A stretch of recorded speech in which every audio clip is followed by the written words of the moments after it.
The standing resistance band chest press is a banded exercise to target the chest muscles that mimics a standing cable chest press. Here's how to do it correctly. Secure a resistance band to a sturdy anchor point such as the upright post on a squat rack or pole at about chest height. Loop one end of the band around your thumb on each hand, then step forward so the band is taut. Stand with one foot in front of the other in a staggered stance for stability. Engage your core to keep your body steady.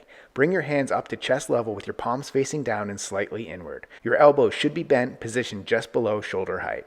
Push the handles straight out in front of you until your arms are fully extended, keeping a slight bend in your elbows at the end of the movement to avoid locking out your elbows. As you press forward, focus on squeezing your chest muscles to engage them fully. Slowly bring your hands back to the starting position, keeping tension in the band. Throughout the exercise, keep your core tight, chest lifted, and avoid leaning forward or arching your back. Repeat for reps.